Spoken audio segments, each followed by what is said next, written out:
Pagi hari ini saya ingin mengajak saudara melihat bersama-sama firman Tuhan yang berjudul Focus On. Ada berapa yang excited untuk firman Tuhan? Boleh angkat tangannya Bapak Ibu Saudara? Yes, boleh berikan sedikit teriak-teriakan. Woo! Yes, oke, Focus On. Bapak Ibu Saudara, ada begitu banyak hal yang menarik kita untuk kita harapkan terjadi di tahun yang baru. Oke, saya tahu semua saudara Anda masuk ke tahun yang baru dengan excitement, dengan semangat. Bapak Ibu Saudara, dan saudara pasti semua Anda berharap bahwa kehidupan saudara bisa jadi lebih baik di seluruh aspek kehidupan Anda di tahun ini dibanding tahun yang lalu. Yang setuju katakan yes.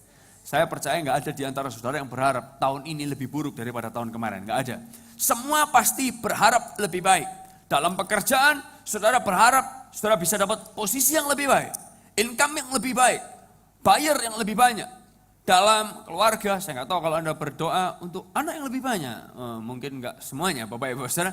Tapi saya berharap keluarga Anda, saya percaya Anda berharap keluarga Anda lebih harmonis. Yang setuju katakan yes.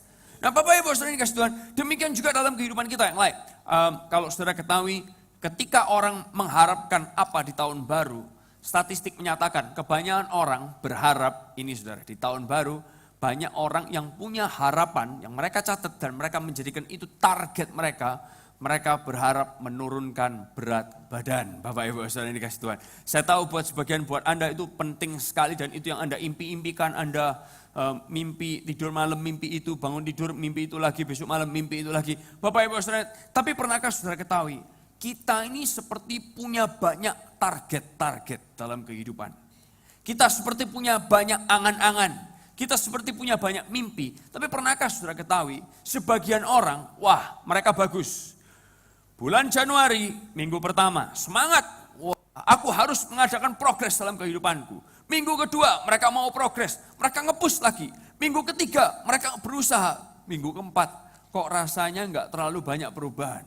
Masuk bulan Februari masih semangat tapi lumayan kendor. Bapak Ibu Saudara, akhir bulan Februari sudah habis gitu semangatnya sudah mulai hilang. Bulan Maret apa yang Anda angan-angankan bulan Januari kemarin itu semua hanya jadi isapan jempol belaka. Why? Kenapa? Kenapa ada orang-orang yang ngalamin seperti itu? Bapak Ibu Saudara ini kasih Tuhan, ada sebagian orang punya target-target dalam kehidupan. Pernahkah saudara ketahui banyak seringkali kita ini bingung mau ngapain di tahun baru. Kita bingung target kita apa, sampai kita tuh seperti gambar anak panah ini. Kita punya banyak macam sekali arah-arah, sehingga kita nggak tahu what is the one thing yang harus kita lakukan. Apa satu hal yang harus kita fokusi. Nah Bapak Ibu Saudara yang kasih Tuhan, ketika saya membahas fokus, pernahkah saudara ketahui hal yang membuat kita tidak bisa bergerak dalam kehidupan adalah karena seringkali kita tidak bisa fokus. Dan hal yang membuat Anda bisa ngalamin progres dalam kehidupan adalah ketika Anda fokus. Saudara, ada berapa yang pernah sekolah SD? Boleh angkat tangannya? Yang pernah sekolah SD? Yang pernah sekolah SD tinggi-tinggi? Oke. Kalau Anda nggak pernah sekolah SD, pura-pura lah angkat tangan supaya Anda kelihatan seperti Anda pernah sekolah SD. Please tinggi-tinggi. Oke, di SD Anda pernah diajarkan tentang ini Bapak Ibu Saudara. Bagaimana kalau matahari itu ditaruhin kaca pembesar. Lalu kemudian kaca pembesar itu difokuskan ke sebuah titik. Diapakan? Bapak Ibu Saudara? Difokuskan. Katakan bersama dengan saya, 2, 3, difokuskan kepada ke sebuah titik. Maka matahari ini sanggup membakar suatu hal yang luar biasa. Nah Bapak Ibu Saudara dikasih Tuhan, kalau kaca pembesar ini digeser-geser, maka dia nggak akan ketemu titiknya dan dia tidak akan terfokus kepada sesuatu. Nah pada siang hari ini saya membawakan kepada saudara sebuah video bagaimana seseorang melakukan percobaan yang kali ini kaca pembesarnya dia benar-benar besar. Dan percobaannya dia ini cukup unik dan saya cukup syok matahari sanggup melakukan hal-hal ini. Saudara mungkin kalau saudara nanti Anda lihat videonya ketika dia ngomong dalam bahasa Inggris, buat Anda yang ngerti, Anda bisa nangkap, saya akan berusaha juga terjemahkan buat saudara. Lihat apa yang matahari bisa lakukan ketika dia difokuskan. Go ahead, silahkan. Today seemed like a good day to play with my solar scorcher. I positioned my frame and found the focal point, then added some concrete tiles as a base for my projects. Okay, I've got power, and I'll test it out with this piece of wood. And Dia when the light mencoba makes sebuah kayu. contact, I've got instant fire. The sunlight at this spot is around 2,000 degrees Fahrenheit, Ketika di enough to suatu melt this titik, spot of concrete into a glowing kayu orange itu bisa liquid. terbakar I'm curious to see what dan I can do memberikan with all bekas. this heat, so I filled a glass bottle with water, and I'll punch a hole in the cap. Sebuah It's botol incredible to berisi see that air the instant I yang dia focus my lubangin, lens on the bottle, it starts smoking. ketika diarahkan Just a few mataharinya, moments later, this difokuskan, water ini is yang so hot terjadi. it's boiling, and I'm a little nervous the bottle might blow. Yep, there it Yes. goes. The glass pieces are melting and that's cool, but now I want to try this Gelasnya on pun some meleleh. food. I'll get some hot dogs, and when they hit the beam, they really do get hot. Buat This yang might be lapar, a tahan little lapar well done please. for my taste, and I'm still hungry, so let's try an egg. The egg is actually working very well. It's so reflective it doesn't burn as fast, and even my wife is interested. A little salt and pepper, and it's tempting to Ditambah try it. garam dan Okay, so I wasn't actually merica. expecting to eat this, but it looks safe enough, and even my kids are anxious to Yeah. try. Surprisingly, it's pretty good. All right, let's see what else this will do. Bagaimana Try soal burning a penny and- koin logam, uang Wow, it logam? melted. How about a stack of pennies? Ketika uang logam Yep, itu they're ditumpuk nothing but liquid sekalipun metal now. bisa And meleleh. I'm thinking that slag in the mixture must be what's left of the copper coating. It's only taking about 4 seconds to melt these. Hanya and melting membutuhkan metal 4 is really detik great, but now I want to see melelehkan something logam-logam first. I tersebut. wonder what would happen to this egg. It's spewing some kind of debris and smoking like crazy. I hear some little pops and it's even forming some interesting growths. Oh, look at that. But no explosion. How about if I put a pop top on this bottle of water Lihat and yang let the satu pressure ini. build up? Yeah, that's what I'm looking for. Let's do that again. The lid is back on and pressure is building. Awesome. All right, the sun is setting and I've readjusted my A-frame. I'm Oke, just berikan wondering tepuk if this tangan would yang luar ignite biasa. gasoline. It Ini does. dia lakukan Hopefully it dengan goes without saying bensin. that this is very dangerous and you shouldn't try this at home. Well, I'm convinced there's an insane amount of power behind these lenses. If you'd like to see where I got this one, Yes, sekali lagi tepuk tangan yang paling luar biasa. Ini bicara tentang kekuatan ketika kita fokus. Pernahkah saudara ketahui di tahun yang baru ini, saudara memiliki 365 hari. Anda memiliki 52 minggu ke depan. Saudara memiliki energi, Tuhan memberikan saudara udara yang gratis untuk Anda hidup. Tapi kalau waktu yang ada ini, energi saudara yang banyak ini tidak difokuskan, maka kita akan ngalamin kesia-siaan dalam kehidupan. Nah Bapak Ibu saudara yang dikasih Tuhan, tahun 1833, bukan 1983, no, tapi 1883, ada seseorang yang bernama Isaac Van Amberg. Dia ini adalah seorang pawang singa. Dia ini pawang singa.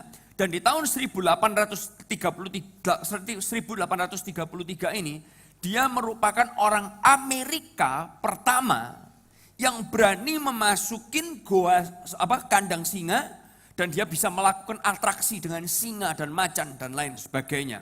Nah, Bapak Ibu Saudara, Isaac Van Amberg ini dia menggunakan metode kekerasan. Dia pukul singanya, dia pakai pecut, dia pakai tembakan, ledakan, das, supaya membuat singa ini bisa nurut. Nah Bapak Ibu Saudara, dan dia jadi sangat terkenal sekali. Dia punya ayat yang dia pegang adalah Kejadian 1 ayat yang ke-26. Ketika firman Tuhan berkata, mari kita menciptakan manusia dalam gambar dan rupa kita. Dan biarlah dia berkuasa atas ikan-ikan di laut. Dan burung-burung di udara. Dan semua yang merayap di bumi. Dan dia berpikir itu ayat yang jadi pedoman buat dia. Dan dia memikirkan untuk melatih singa-singa ini, macan-macan itu bisa tunduk dan taat sama dia. Dia pakai metode kekerasan. Dia pakai cambuk, dia pakai tembakan, ledakan. Sehingga singa-singa ini tertarik, perhatiannya bisa membuat dia luluh. Nah tapi pernahkah saudara ketahui itu tahun 1833. Nah saudara perhatikan, tahun 1819 ada seorang yang pawang macan juga, pawang singa juga. Namanya adalah Henry Martin. Dia besar di negara Eropa. Nah Bapak Ibu Saudara yang kasih Tuhan, waktu Henry Martin ini jadi pawang singa beda dengan Isaac. Isaac pakai kekerasan, kalau Henry Martin ini tidak. Dia tidak pakai kekerasan, tapi ini yang dia pakai. Dia pakai kursi yang kakinya 4. Dia pakai kursi tersebut untuk menjinakkan macan. Loh, kok bisa saudara? Dia nggak pakai kekerasan, dia nggak pakai tembakan, tidak ada ledakan-ledakan yang kalau Anda pernah lihat sirkus, petar, no. Dia cuma bawa kursi itu cukup untuk membuat singa itu diam. Kenapa? Kalau saudara pelajari, ternyata psikologi binatang itu keluarga kucing-kucingan, dari kucing biasa sampai kucing besar, Bapak Ibu Saudara, mereka itu adalah binatang yang sangat fokus. Oleh karena itu kalau dia lihat mangsa, dia kejar mangsa itu, dia terekam sampai habis. Tapi Bapak Ibu Saudara, tapi ketika dia lihat kaki kursi yang ada 4, mereka langsung diam. Kenapa? Karena fokusnya terpecah. Dari 4 kaki kursi ini yang mana yang nyerang gua duluan? Fokusnya dia terpecah. Nah Bapak Ibu Saudara, demikian juga dengan kehidupan kita. Bapak Ibu Saudara, iblis itu seringkali gampang. Cuman membuat pikiran kita terpecah, tidak fokus, sehingga kita ini tidak mengalami progres dalam kehidupan. Ketika saya ceritakan di awal, semua kita kepingin melihat progres dalam semua aspek kehidupan kita. Yang setuju katakan yes? Tapi saya merenungkan, bagaimana caranya? Kalau manusia Anda harus fokus, yang satu fokus diet, yang satu fokus keluarga, yang satu fokus, aku perlu lebih ke gereja tahun ini. Yang satu fokus lagi, aku lebih fokus ke kerjaanku. Yang satu lagi fokus, aku perlu fokus lebih ke sekolahanku. Semua. Ketika semua menarik perhatian saudara, saudara nggak bisa jadi orang yang fokus. Sehingga waktu dan kekuatan dalam diri kita tidak menghasilkan progres yang signifikan dalam kehidupan. Nah Bapak Ibu Saudara, bicara soal fokus, berarti Anda harus fokus kepada satu hal. Anda harus fokus kepada satu hal. Ketika saya mempersiapkan firman Tuhan ini, saya berdoa, Tuhan, apa yang harus jemaatmu fokusin dalam hidup? Apa? What is the one thing? Apa satu hal yang mereka perlu lihat? Hanya melihat satu hal ini, membuat seluruh aspek kehidupan mereka ngalamin pertumbuhan. Apa Tuhan? Saya merenungkan hal ini. Tuhan apa? Daripada mereka mesti mikir, yang satu mesti mikir A, mikir B, mikir C. Dan prioritas mereka nggak cukup waktu mereka. Apa yang perlu mereka, satu hal Tuhan. Yang harus mereka lihat, tapi yang memberi dampak kepada semua kehidupan saudara-saudara sekalian. Apa itu? Nah Bapak Ibu Saudara, ketika saya berdoa, saya merenungkan hal ini. Saudara harus tahu untuk menyampaikan ayat ini membutuhkan pergumulan. Dan saya menemukan sebuah ayat yang sangat luar biasa. Saudara jangan kaget terlebih dahulu. Kalau nanti setelah kita membaca ayat ini Anda kerasa mau pulang dari gereja ini, please tolong jangan. Duduklah terlebih dahulu. Karena ayat ini sangat berguna sekali buat Anda. Kita lihat dalam kitab Ibrani pasal yang ke-12 ayat yang kedua. Ibrani 12 ayat yang kedua, kalau Anda bawa Alkitab saudara, Anda boleh buka. Kalau ada di handphone saudara, Anda boleh buka di sana. Dan kalau Anda merasakan ini jadi rema buat saudara, Anda boleh catat, Anda boleh select, copy atau paste kemudian di catatan saudara. Dan kalau saudara nggak bawa apa-apa, Anda bisa perhatikan dari PowerPoint. Ibrani 12 ayat yang kedua, kita baca ayat ini bersama-sama. Oke, mari. 2, 3. Hendaklah pandangan kita tertuju kemana saudara? Pada Yesus. Saya tahu sebagian dari saudara langsung mikir gini, ya ini loh, yang bikin aku kalau ke gereja nggak enak ya gini. What is the one thing? Apa satu hal yang perlu kita lihat, yang memberikan dampak kepada seluruh kehidupan kita? Yesus. Nggak nyambung banget. Ini hal yang memang paling rohani yang membuat aku seringkali, aku nggak jelas. Aku nggak ngerti.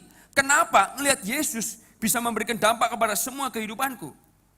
Emangnya nggak perlu kerja? Emangnya nggak perlu ngurus keluarga? Emangnya nggak perlu sekolah? Emangnya nggak perlu ngurus kesehatan? Bapak Ibu Saudara izinkan saya berkata, semua perlu, semua pasti harus. Pertanyaannya, lalu bagaimana?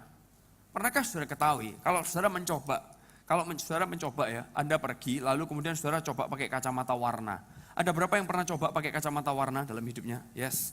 Entah hitam, merah, ungu, hijau, saudara. Kalau saudara coba ya, saudara di sore hari, malam hari, saudara pakai kacamata yang warnanya kuning ke orange-orangean. Saudara coba, apa yang terjadi? Semuanya kelihatannya kayak sore, betul Bapak Ibu Saudara? Kelihatannya jadi seperti kuning.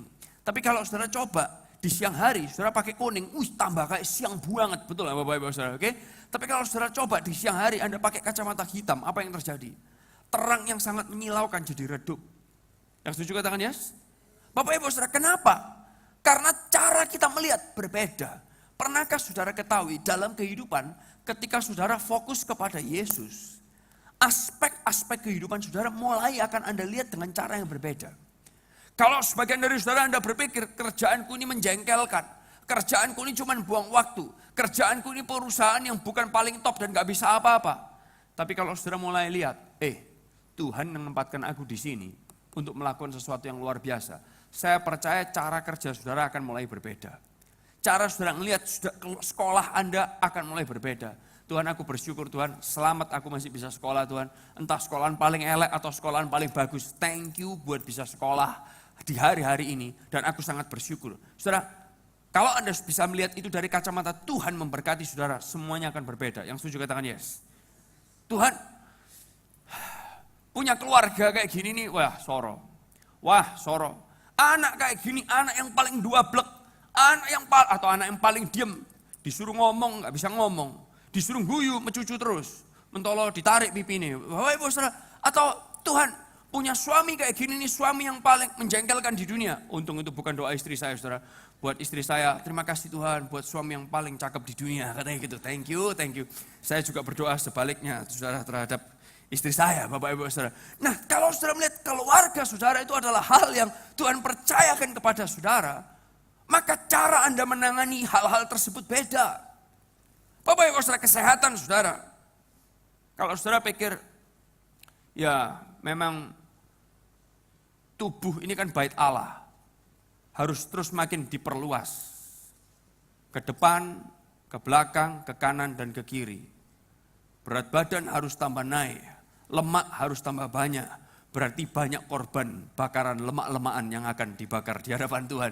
Ya, nggih, monggo Bapak Ibu saudara. Tapi kalau saudara memikir, aku perlu menjaga kesehatanku. Kesehatanku ini adalah tubuh bait Allah.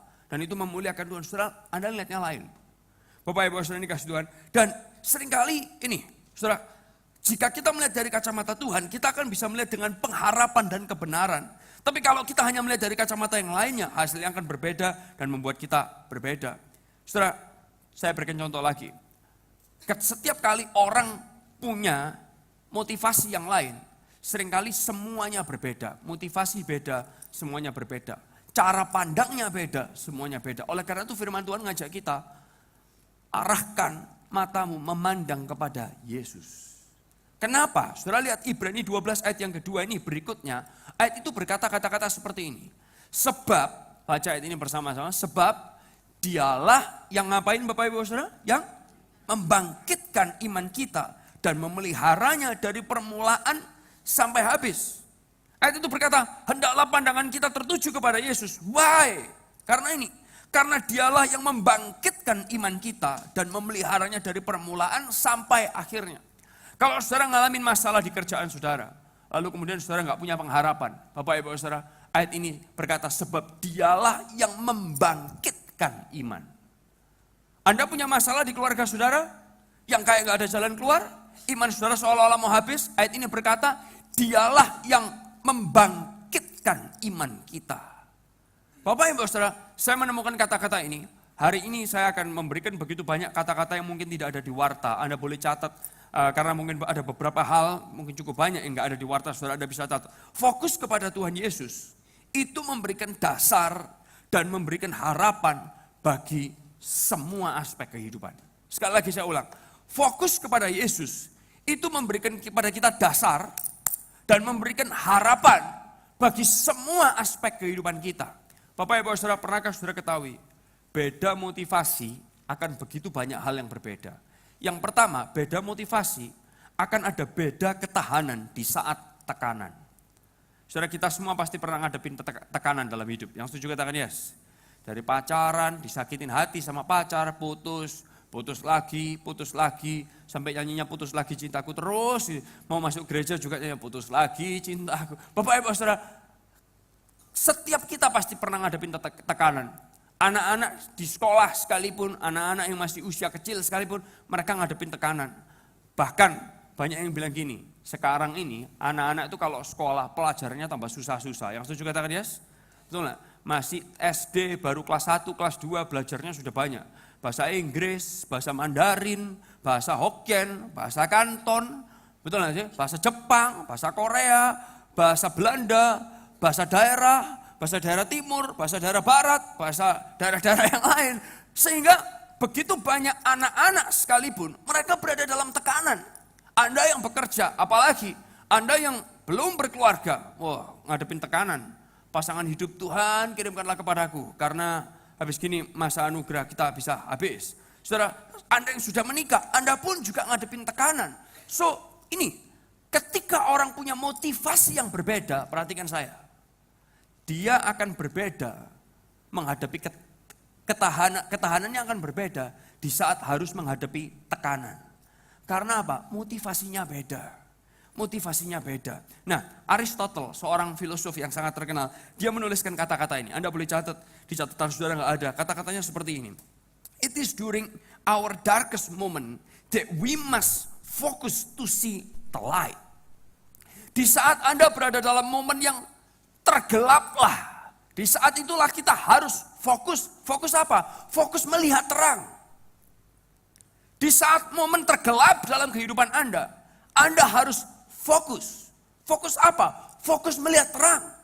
Sehingga ketika saudara melihat terang, Anda melihat pengharapan, Bapak Ibu Saudara, ini yang terjadi. Anda gak akan patah semangat. Anda boleh ditekan, tapi ketahanan Anda sangat kuat dan sangat luar biasa. Yang setuju katakan yes. Ini yang membuat kita berbeda. Beda motivasi, beda ketahanan di saat tekanan. Yang kedua, beda motivasi akan memberikan beda strategi. Beda motivasi memberikan beda strategi. Saya berikan contoh. Aku pengen beli mobil baru. Kenapa? Why? Kenapa kamu pengen beli mobil? Ini menunjukkan motivasi saudara. Ada orang yang bilang gini, aku pengen beli mobil baru karena aku butuh transportasi. Ada orang yang bilang, aku pengen beli mobil baru, gengsi dong, dia bisa pakai, masa aku gak bisa pakai. Oke? Ada orang yang aku pengen beli mobil baru, buat apa? Alasannya beda-beda.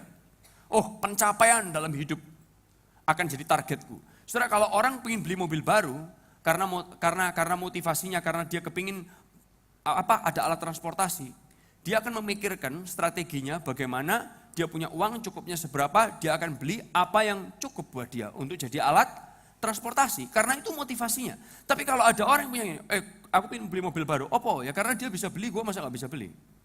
Oke, ya Anda juga bisa.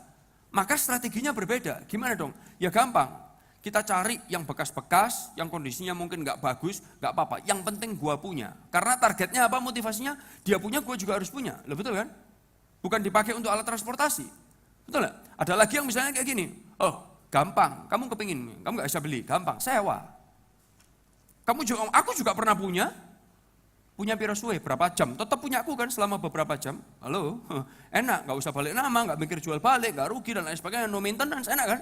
Aku juga pernah punya. Oke, lagi yang berikutnya. Kenapa? Kamu beli karena gua mau pencapaian.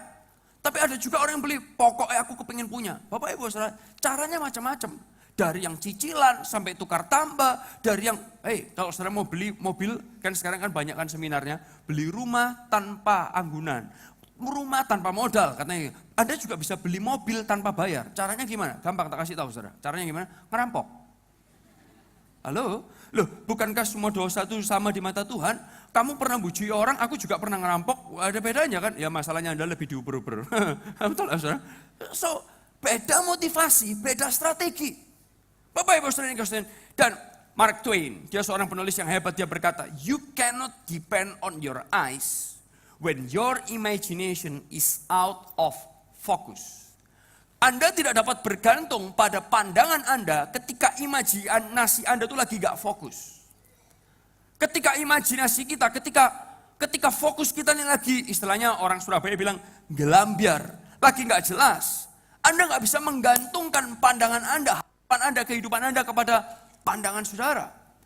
Nah, menakutkan kalau kita menjalani tahun 2014 tanpa suatu fokus yang jelas. Gak tahu fokus kita kemana.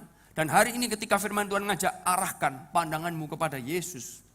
Karena ini saudara, ketika pandangan saudara beda, fokus saudara beda, motivasi Anda beda, strategi Anda bekerja akan berbeda. Yang setuju katakan yes. Strategi Anda nanganin keluarga akan beda. Mencekno gini, dia adalah anak yang Tuhan titipkan kepadaku. Dan strategi saudara akan berbeda. Oh, mencekno gitu, mereka itu adalah orang tua yang Tuhan titipkan kepadaku. Dan strategiku ngadepin mereka akan berbeda. Loh betul gak Bapak Ibu Saudara? Kalau saudara ngomong, papa mama ini geopo, kayak seru tok ae nang ngomong. Yo tak tinggal balik, kon ngono, aku ya iso ngono. Strateginya beda Anda lihat. Karena apa? Karena motivasinya berbeda. Nah yang berikutnya, beda motivasi itu juga akan memberikan ini saudara. Ini perhatikan, beda hasil. Katakan bersama-sama, beda apa Bapak Ibu Saudara? Hasil. Saudara-saudara pernah tahu dalam kehidupan ini, kita gak selalu melihat sesuai yang kita harapkan. Kadang hal-hal bisa terjadi tidak seperti harapan kita. Tapi Bapak Ibu Saudara, kalau Anda punya motivasi yang jelas, hasil apapun Anda terabas. Oh, yang setuju katakan yes? Karena apa? Beda motivasi, beda hasil. Bapak Ibu Saudara, dan seringkali seperti itu. AOC Jakarta, kita baru buka saat ini sekitar 4 bulan Bapak Ibu Saudara. Dan cukup menarik sekali. Setiap kali kita mau berangkat, saya sendiri mau berangkat ke Jakarta, itu selalu dak-dikduk. Selalu dak-dikduk, saya nggak tahu kenapa. Kita selalu pergi Kamis sampai Kamis sampai Minggu. Bapak Ibu Saudara, Kamis sampai Minggu mau berangkat. Rabu itu hati itu wah gelisah pol, Saudara. Gelisah. Dan Rabu malam seringkali saya pergi dengan keluarga istri saya. Dan setiap kali ketika duduk, ketika di jalan, pikiran saya mumet, Saudara. Kepikiran terus. Karena apa? Di Jakarta kita ini masih bahasa gaya itu masih fleksibel banget gitu loh. Artinya itu masih nggak pasti banget, oke? Tempat ibadah nggak pasti, tempat tinggal juga nggak pasti, nunut sana nunut sini, kendaraan juga nggak ada, nggak pasti Mas ya. Jadi pinjem sana pinjem sini, seriously. Setiap Rabu mau berangkat, hari Rabu adalah hari day off saya. Dan di hari day off saya harus memikirkan Kamis, oke? Sel group bakal jalan nggak di sana? Nanti yang datang siapa? Di hari Minggu siapa yang harus kita, sebelum hari Minggu siapa yang harus kita approach? Nanti tempat kayak gimana? Bapak Ibu Saudara dikasih Tuhan. Sangat nggak pasti. Tapi, dan seriously, oke?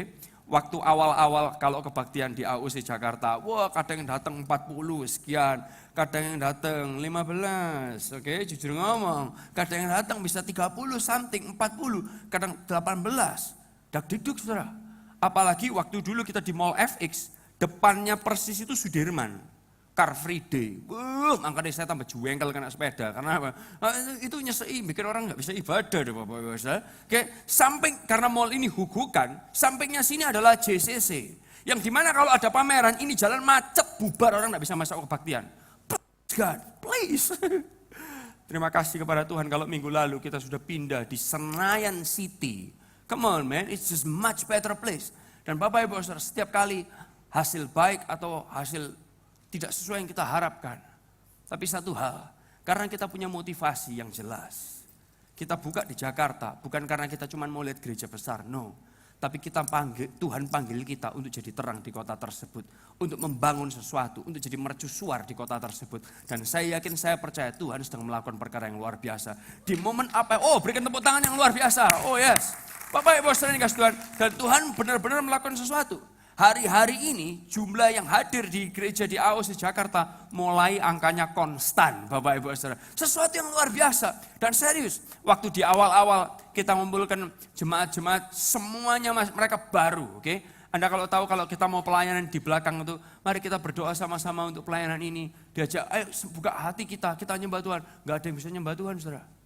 Kita berdoa. Habis doa semuanya gini. untung kamu masih gini, nggak ngelakukan yang lain, kamu bingung saya bisa. Bapak Ibu Saudara, semuanya jiwa baru. Waktu di awal-awal, mari kita menyanyi menyembah Tuhan. What? Apa? Nyembah Tuhan? They don't understand. Dan mereka adalah orang yang nggak tahu lagu gereja. Mari kita angkat tangan. Loh, mikir, lapo, tapi ditembak ta? No, angkat tanganmu. Dia nggak ngerti, semuanya diam. Tapi Bapak Ibu Saudara, karena motivasinya jelas, hasilnya sekarang mereka yang dulu nggak ngerti angkat tangan bisa nyembah Tuhan dan bisa nangis. Hasilnya beda. Saya percaya, ketika fokus saudara beda, hasilnya akan berbeda. Yang percaya katakan yes. Bapak Ibu Saudara dikasih Tuhan, Michael Jordan. Dia adalah orang yang pernah melewati begitu banyak pertandingan. And this is what he said. The game has its ups and downs. But you can never lose focus of your individual goals. And you cannot let yourself be beat because of lack of effort. Pertandingan bisa naik, bisa turun. Tapi Anda tidak boleh lepas fokus terhadap goal pribadi Anda. Dan Anda tidak boleh dikalahkan karena tidak mengusahakannya. Michael Jordan dia berkata, Greg Anderson dia berkata, focus on the journey, not the destination. Joy is found in finishing an activity Joy is not found not in finishing an activity, but in doing it. Fokuslah kepada perjalanannya, kepada tujuannya. Sukacita ditemukan bukan di saat selesainya sebuah aktivitas, tapi di saat kita melakukannya. Saat kita melakukannya, saudara, saya yakin, saya percaya ketika Anda menyukai melakukan sesuatu, ketika finish itu ya senang. Tapi ketika Anda mengerjakannya itu Anda lebih senang. Dan fokuslah kepada perjalanannya, bukan tujuannya. Yang berikutnya, ketika beda motivasi, yang berikutnya beda kelanjutannya. Beda sustainnya. Saudara, ada orang yang pernah dikatakan pernah sukses. Dulu keluargaku pernah bahagia. Berarti enggak lagi sukses. Keluarganya enggak lagi bahagia. Dulu aku di sekolah, dulu aku pernah juara. Yang artinya kamu enggak lagi juara. Kamu bukan lagi yang favorit, tapi beda dari Tuhan. Tuhan itu adalah Tuhan yang membawa kita dari satu kemuliaan kepada kemuliaan yang lebih besar. Yang setuju katakan yes? Kepada kemuliaan yang lebih besar lagi. Yang setuju katakan yes? Joel Osteen, seorang penulis yang hebat dan pengkhotbah yang luar biasa, dia berkata, when you focus on being a blessing, God will make sure that you are always blessed in abundance. Ketika Anda fokus pada menjadi berkat, maka Tuhan akan memastikan bahwa Anda akan selalu diberkati secara kelimpahan. Yang percaya katakan amin. Yang percaya katakan amin. Oleh karena itu ini, Amsal 16 ayat yang ketiga. Ayat ini berkata, Amsal 16 ayat yang ketiga. Percayakanlah kepada Tuhan semua rencanamu. Seberapa Bapak Ibu Saudara? Semua. Katakan bersama dengan saya 2, 3. Semua rencanamu. Maka kamu akan berhasil melaksanakannya. So, daripada di tahun ini, kita mulai tahun ini dengan mikir, oh aku mesti gini, aku mesti gini, aku mesti gini, aku mesti gini. Tuhan ngajak kita nggak lihat 4 kaki kursi. Tapi Tuhan kepingin ngajak kita lihat, mata kita fokus kepada satu hal. Fokus kepada Yesus. Karena Yesus itulah yang bisa memberikan semua aspek kehidupan kita melihat progres.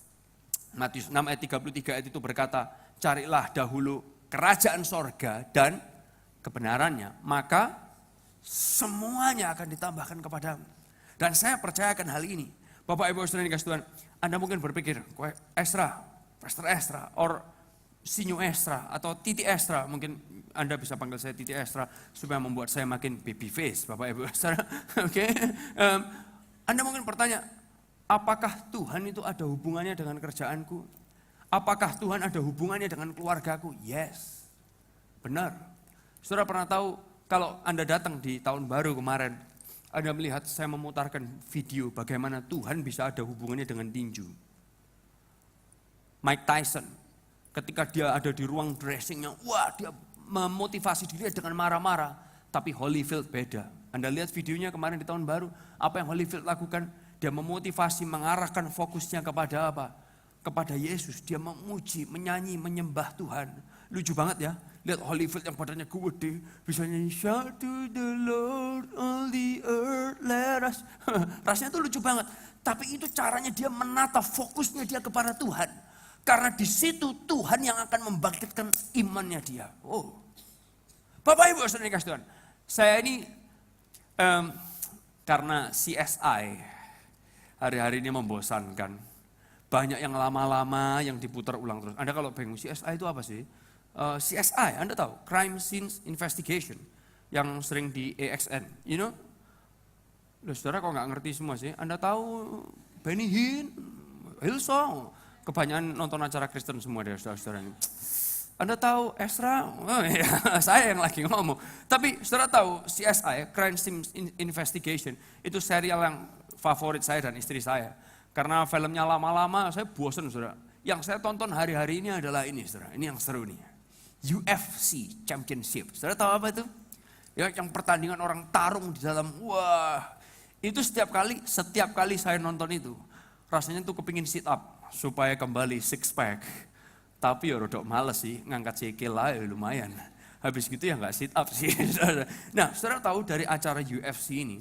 Saya melihat begitu banyak petarung-petarung yang luar biasa. Ada petarung yang gila hanya main brutal, ada petarung yang cuma defense. Tapi ada orang petarung yang very inspiring buat saya. Dan saya lihat caranya dia bertarung selalu, Apalagi ya. Setiap kali saya nyalakan televisi, saya selalu nunggu orang yang satu ini. Namanya adalah John Jones. Modelnya seperti ini. Oke? John Jones ini kalau dia tarung, dia punya strategi selalu unik. Selalu unik. Kalau dia ngunci lawannya, itu cara dia ngunci selalu unik. Dan semua komentator dan lawannya pasti blown away. What? Dia ngapain tadi? Loh, kamu tuh komentator, seharusnya kamu tahu. Tapi mereka juga shock. Dia ngapain tadi? Apa yang dia lakukan? Wasit juga bingung. Loh, ini orang ini diapain sih? Keteplak, tahu-tahu bisa kalah. Kemarin pertandingan yang terakhir saya lihat, dia selalu kalau ronde 1 bukan kayak Mike Tyson. Mike Tyson ronde 1 hajar play. Kalau dia ronde 1 dia baca lawannya. Saya sampai gila, John Jones bakal kalah nih. Saya dak-dik-duk. Tapi di ronde 2, sebelum ronde 2 finish, orang itu jatuh, kepalanya itu lemes kayak mati. Keteprak, lu mati orang itu. No, karena UFC dia berani mengklaim bahwa dia adalah olahraga yang paling aman, Bapak Ibu Saudara. Ada dokternya di sana dan Anda ada aturan-aturan mainnya meskipun berdarah-darah. Dan Bapak Ibu Saudara, teprak orang itu jatuh. Saya pikir, man, I'm blown away sekali lagi. Karena strateginya hebat. Saudara mau tahu apa yang dilakukan John Jones? Setiap kali dia mau masuk ke ring, ini yang selalu dia lakukan. Sebelum dia masuk, dia selalu berlutut. Dan kemudian dia berdoa. Always. Dan kalau dia menang, dia selalu berkata, glory to God, terpujilah Tuhan. Dan yang luar biasa, di dadanya dia ditato, Filipi 4 ayat yang ke-13. Yang ayat itu bunyinya, I can do all things through Christ who strengthen me. Dengan kuasa yang diberikan Kristus kepada saya mempunyai kekuatan untuk menghadapi segala rupa keadaan. Dan itu yang memotivasi dia. Bapak Ibu Saudara, kalau Yesus ada sambungannya dengan UFC, Yesus ada sambungannya dengan tinju, Yesus juga ada sambungannya dengan kerjaan saudara. Yang setuju katakan yes? Karena dialah yang membuka dan menutup berkat buat kehidupan saudara. Dia yang sanggup mendatangkan pelanggan baru. Dia yang sanggup memberikan promosi buat saudara. Dia yang sanggup memberikan hikmat buat saudara. Dia yang sanggup membuat keluarga saudara penuh dengan damai sejahtera. Kalau keluarga saudara mengalami kekacauan, semua kacau. Tuhan bisa meredahkan angin ribut, dia juga dapat meredahkan keluarga saudara. Yang percaya katakan yes. Mungkin Anda perlu menato Filipi 4 ayat yang ke-13 di dada saudara. Sensor, titit. Tadi itu guyonan, jangan sampai dianggap serius. Dan kemudian saudara tanya kepada saya, Esra bolehkah tato? Saya tidak akan menjawab saudara. Dan Anda renungkan dengan seksama bagaimana Anda hidup. Tuhan akan memberikan kemuliaan kepada saudara. Bapak Ibu Saudara kasih Tuhan. Lalu pertanyaannya, pertanyaan yang terakhir. Gimana caranya kita bisa fokus sama Tuhan? Gimana caranya fokus sama Yesus? Apakah habis gini di gereja akan dibagikan gambar Yesus untuk ditaruh di mobil-mobil kita? Supaya ketika kita ngebut Yesusnya gandolan di kayu salib gitu. Yesusnya kari men, ngawur aja. Bapak Ibu Saudara yang kasih Tuhan. Atau apa yang mesti kita lakukan? Habis gini semua harus pakai cincin dan pakai gelang yang tulisannya Jesus? No. Kalau itu menolong saudara, go ahead. Go ahead. Tapi ada beberapa hal yang menolong kita untuk kita bisa fokus kepada Yesus. Yang pertama adalah ini, saya kasih 4 hal buat saudara. Yang pertama, berkomunikasilah dengan Yesus. Berkomunikasilah dengan Yesus. Lewat mana? Lewat doa. Kalau Anda selama ini adalah orang yang gak pernah doa. Atau Anda pernah doa, tapi Anda sempat hilang dan gak lagi. Hey, why don't we start again this year? Kenapa gak kita mulai lagi tahun ini? Mencoba untuk mempunyai gaya hidup berdoa, komunikasi sama Tuhan. Let's try. Ini menolong saudara untuk bisa fokus kepada Tuhan. Yang kedua, dengarlah. Dengarlah Yesus. Dengarlah Yesus. Lewat mana? Lewat baca Alkitab. Lewat baca makanan murid. Lewat dengar firman Tuhan. Lewat lagu-lagu pujian. Dengar Yesus. Ini menolong saudara untuk bisa fokus kepada Yesus. Bapak Ibu Saudara, yang ketiga, nikmati berada di dalam hadiratnya. Nikmati berada di dalam rumahnya. Bapak Ibu Saudara, ketika saudara bisa menikmati berada di rumahnya, itu akan nolong Anda untuk makin fokus kepada Yesus. Bapak Ibu Saudara, yang keempat, miliki kawan-kawan yang mengenal Yesus. Lewat kelompok sel kita, lewat sel grup kita. Hey, kita perlu punya kawan-kawan yang fokusnya kepada Yesus. Saudara percaya gak percaya? Cobalah. Kalau saudara punya kawan-kawan yang hidupnya fokusnya kepada hal yang lain, saudara hangout terus sama mereka, saudara akan kebawa ikut fokus ke hal yang lain. Yang setuju katakan yes? Benar gak sih? Gak usah jauh-jauh lah ngomong Tuhan. Kalau temanmu hobi A, kamu juga bisa keseret hobi A kok. Simple. Why? Karena dengan siapa Anda bergaul jadilah seperti itu. Oleh karena itu, miliki kawan-kawan yang mengenal Yesus. Bapak Ibu Saudara, last one, terakhir. Ada seorang, kalau saudara mungkin bertanya, dan saya sangat yakin bahwa ketika kita fokus kepada Tuhan, semuanya itu betul-betul akan ditambahkan kepada kita. Dan dia yang sanggup membangkitkan iman kita. Ada seseorang yang bernama Nick Wallenda. Dia ini adalah orang yang sangat terkenal untuk ini. Dia menaklukkan dunia dengan cara berjalan di atas seutas tali. Yang lalu, dia berjalan di atas seutas tali di Niagara Falls-nya Kanada. Niagara Falls-nya Kanada jauh lebih keren daripada Amerika punya. Dan dia berjalan di atas seutas tali itu tanpa pengaman. Saudara perlu tahu ceritanya bahwa Nick Wallenda ini punya papanya juga adalah orang yang berjalan di atas seutas tali, suka bikin atraksi kayak gitu, dan dia mati gara-gara melakukan hal tersebut. Nah, saya ceritain kepada saudara ya, ada sebuah acara televisi yang kerjaannya tuh nantang orang, challenge orang. Bungee jumping. Saya mau tanya, jemaat ini, di jemaat siang, ada berapa yang Anda berani jalanin bungee jumping dan pernah? Please angkat tangannya. Yang pernah dan berani. Enggak ada? Ini perlu didoakan kelepasan untuk keberanian semua, termasuk saya, Bapak Ibu Saudara. Saya cuma berani lompat tempat tidur, enggak berani bungee jumping. Nah, bungee jumping Anda tahu kan? Nah, ada sebuah acara TV show yang saudara tuh dites, ada ditantang-tantangan sama temen bungee jumping, lalu kemudian saudara menjatuhkan diri Anda dari sebuah cantolan yang sangat tinggi ke bawah. Lalu kemudian saudara, salah satu challenge yang paling menantang mereka adalah ini. Di antara dua tebing, ditarik seutas tali baja, bukan tali tampar atau tali rafia, ya pasti mati dia di sana. Saudara. Tali baja, dia disuruh jalan, jarak cuman perhatikan saya, 20 meter. Berapa Bapak Ibu Saudara? 20 meter. Wih, semua orang-orang yang berani bungee jumping dan lain sebagainya, 20 meter, itu dak-dik-duk, wih berani gak ya? Pakai pengaman, oke? Dak-dik-duk ketakutan banget. Jalan, wah sampai seberang.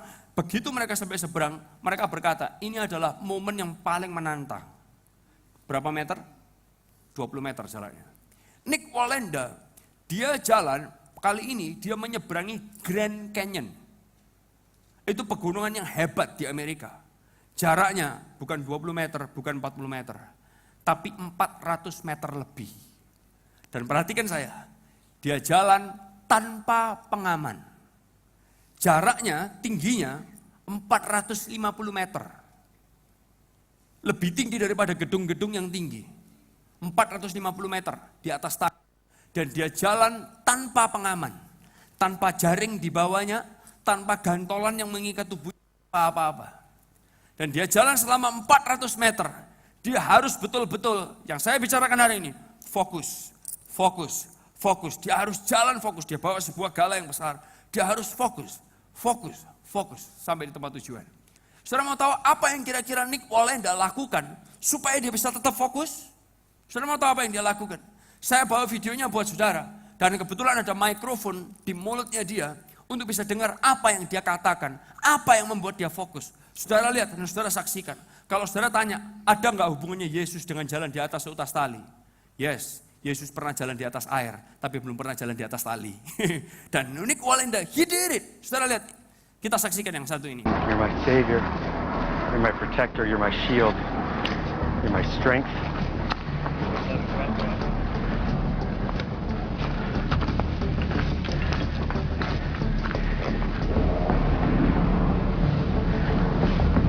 Very awesome. Got a little end-to-end thing built in, Terry. Thanks, Mike. Nick, do you feel like you can change your cadence a little bit? You can try. Even if you have to, stand still at one of the pendulums. Thank you, Jesus. Up. Thank you, Jesus. Calm that down. Yeah. Thank you, Jesus. Calm that down. Starting to calm down a little bit. Thank you, Jesus.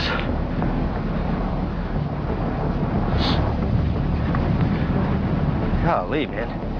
Go away in the name of Jesus. Yeah, just sit there until you're comfortable. Sir, King of Kings. Lord, you are Good. everything. Lord, you are everything.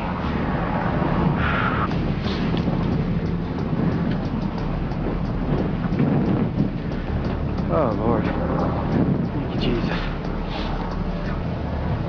Remind me of a true artiste. I don't know about that.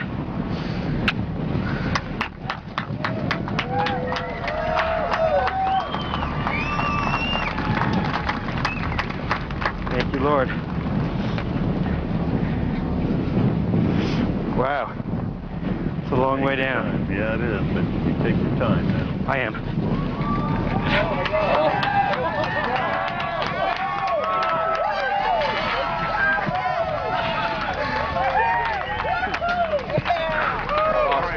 Bukankah ini hal yang luar biasa? Dia melakukan itu, yang menolong dia untuk tetap fokus adalah ketika dia berkata, I praise you Jesus. Aku memuji engkau Yesus. Thank you Jesus. Ketika dia mulai, kemudian dia jalan di atas ketinggian itu. Dia berkata, terima kasih Tuhan. Ini ketinggian yang indah yang engkau ciptakan. Dan terus secara konstan memuji Tuhan, memuji Tuhan. Disaksikan televisi yang besar.